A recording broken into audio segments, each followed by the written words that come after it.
It's good to have you. It's the first time in the studio, right? Oh, yeah. Yeah, last time I think we did content. We were still kind of setting up the temporary thing, and so welcome. How's the spring been, man? You got the spring in the books.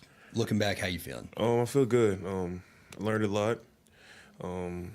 Confidence is at an all-time high right now. Just getting ready for the season. About to take a little break, for a week, and get back to work. What do you do when you take a break? Like, what's kind of your go-to to relax? Oh, well, I'm gonna go back home. See my sister graduate. Go to her prom. Nice. But it'll just be a lot of I'll still be working out, but won't be like a real physical strain on my body. Just to give my some time to rest before summer. But I'm gonna stay mentally prepared, and just take a lot of mental reps. That's mainly what my summer's gonna be about. My little break, and just spend time with family. Good, man. I mean, you gotta get some rest. I mean, you're in an extremely physical position. Get the body right. I was gonna do it today with everyone to try to find a fun fact or trivia question about their hometown. Yours was the coolest. I couldn't find other ones, but New Bern is the birthplace of Pepsi. Yeah, talked about that. So, are you a soda drinker at all? Kinda. Not really anymore, but it's the right answer. Coach Storms is an avid watcher. Yeah. But if I find myself drinking a soda, probably a pineapple Fanta. Okay. Interesting. Yeah, that's probably my go-to. Okay, that's a unique one. So, as you look back of the player you were on the first day of tour duty, and now after tour duty and 15 spring practices, what do you think improved most in your game, and what's the biggest thing you want to continue to work on throughout the summer and the fall camp? I would say the biggest thing that's is better is my drive is getting better. Just playing with better technique. Something I still need to work on is just the little things, like the eye discipline, and just the things that make me a good, better player. Yeah. Because I'm still young, but it's just the little small things, little small bad habits that I have when it comes to which blocker I'm supposed to strike, and which technique I'm supposed to use in the call. So just understanding that, because I think now it's more that I understand the defense now more. So now it's just about what technique is best fit, and why. It's not really about what I'm doing, because I know what I have to do now. It's just more of which technique is best used for.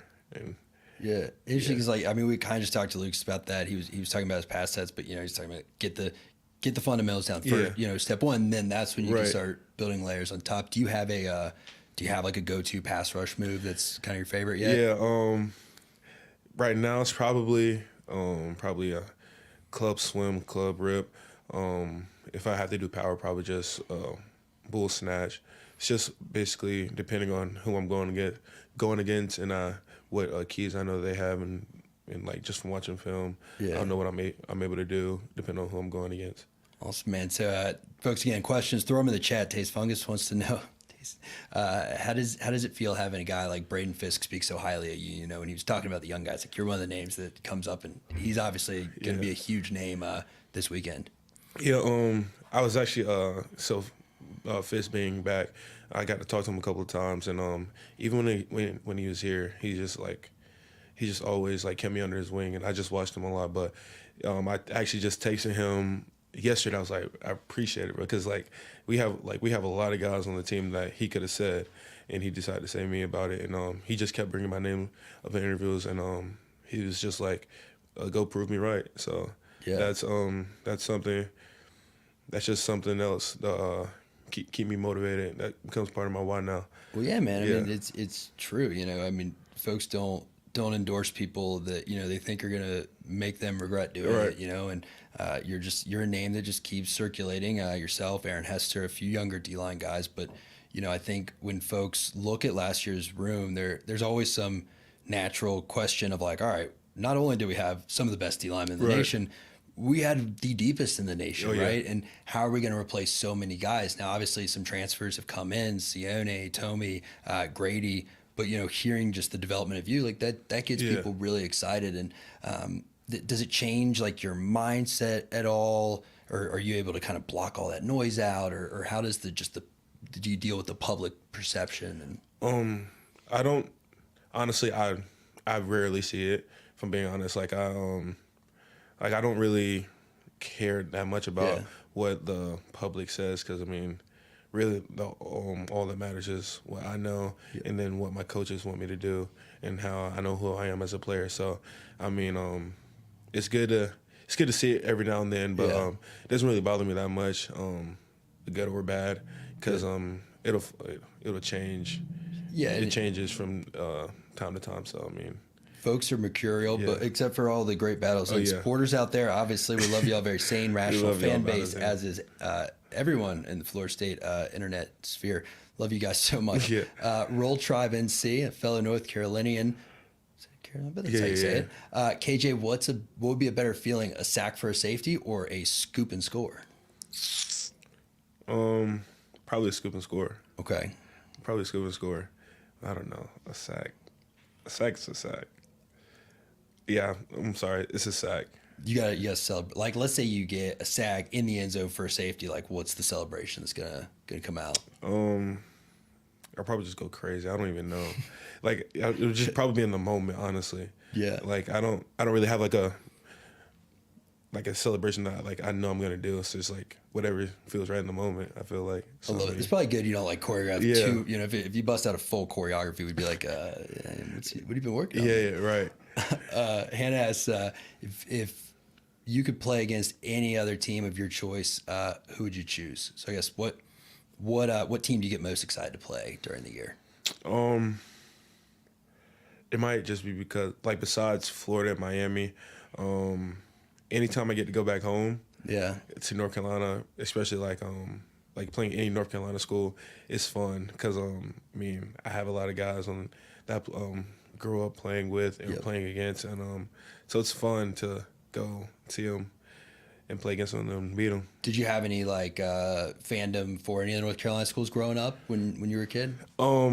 So growing up, I was a Duke basketball fan. Okay. So that was something because I was a Duke Blue Devil fan. My mom was a Carolina fan. Okay. And my brother and my sister are Carolina fans, and then my other brother and my other sister are Duke fans. So it's literally a house divided. Good. So yeah, that was pretty much it. Just a Duke Blue Devil fan of basketball. I love that. A house like we're just gonna split down the middle. Yeah. It'll be fun. It'll make it more enjoyable. Right. What a crazy year in March Madness for the state of North Carolina in general, with NC State making that run. If you're gonna play one other sport, what would it be? Would it be basketball or? It would be basketball. Okay. Yeah. Did you play basketball in high school? Yeah. Really? Yeah. I played basketball, played football in high school. But growing up, I played basketball, football, and baseball. Okay. Yeah. What position? Were you a big man in basketball, or are you on the outside? I was a big, but I could play on the outside too. So. How much did playing other sports like that? How much does that help you improve as a football player? I feel like playing multiple sports helps a lot. I mean, not just with competing, but like you get to play with different people from different backgrounds.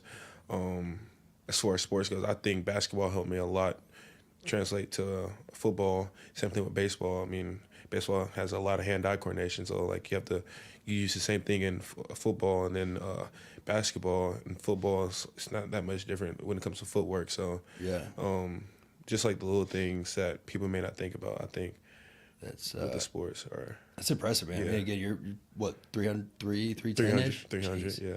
I remember I saw Cam Irving back in the day dunk a basketball. Oh, yeah. So we got to get a video of you doing that one time. It's an impressive sight to see 300-pounder dunk. Which O-lineman gave you the most trouble in spring camp?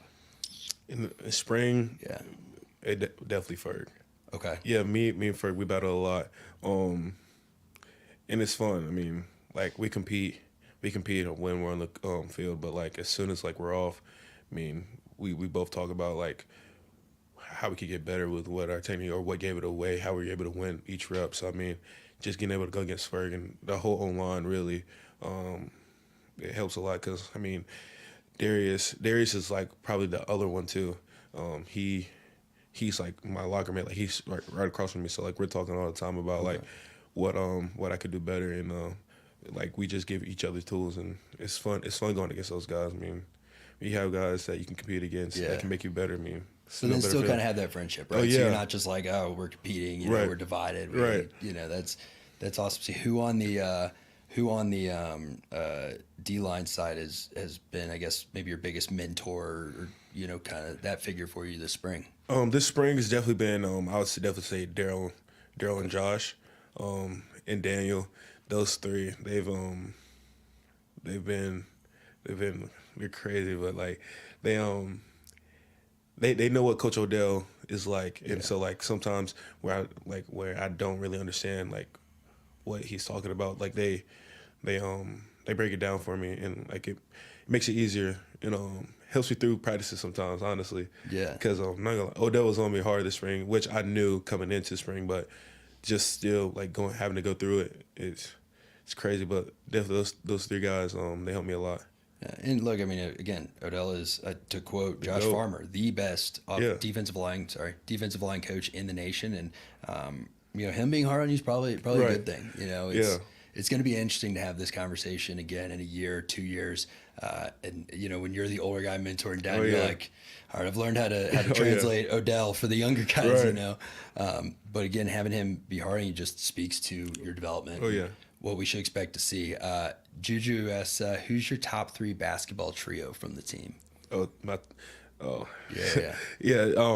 I don't care who we're playing against. I'm getting my boys. It's gonna be me, DeMarco, and Juice, and I don't care who we're playing. Okay, we'll win. Yeah, Juice Cry, right? Yeah, Juice. Yeah, Juice Cry. Right. So he's kind of the fast guy on the outside. We got you as the big man. So where's DeMarco? Like, what's kind of DeMarco? So DeMarco, it's weird. So actually, DeMarco, like me, and like we can all create for ourselves. Okay. But like for some reason, DeMarco likes setting screens and being the post guy.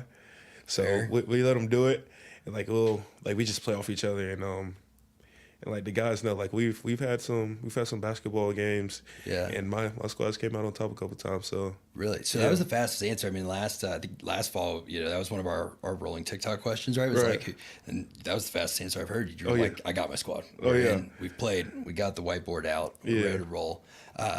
Who's been your favorite transfer on the D line this year? Putting you on the spot. Yeah, it is. Honestly. Oh, dang. Literally all of them are great. I'd say between Tommy and Grady. Okay. They keep me laughing, dude. Tommy's hilarious. Yeah. And Grady's like laid back. You don't expect Grady to be funny, but like Grady's hilarious. This is going to shock you. He's the only person that has come to one of these shows in Crocs. In fact, when we were talking about your D-line move, you know, the reason I was kind of like trying to hold back a laugh was when I asked Grady his favorite movie. He said it was The Hump.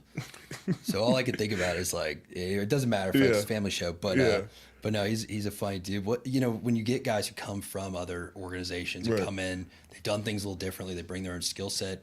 Talk about what are a couple things maybe you've learned or picked up from the transfers that, you know, maybe they brought in from the outside. Yeah, like just seeing how Grady works, and just how he practices, and like you said, he likes to hump. Like that's actually a move I've been trying to like work on. Yeah. But like I never could like really get it at first. But like I've seen him use it a couple times in practice, and now like I understand how to use it. Like just seeing like this things in film, and like I said earlier, like we coach each other. Like even though Odell's coaching. Sometimes it's easier from hearing it from your teammate than the coach. Yeah. And like we're saying the exact same thing. So like just really like seeing with those guys, like we can all learn from each other. So I mean, it's good. We got a good crop, man. I mean, I remember anyway, Tommy's brilliant, and Siona's been awesome, and I love working with all y'all. I can't read that, Kev. I see something about. Oh, what's your feeling on the turquoise jerseys? I actually like them. Yeah, I like them a lot, actually. Big turquoise guy. I know people, the traditionalists, but like I like my short sleeve turquoise. Yeah, too. It's pretty fire. I'm not gonna lie, it's different.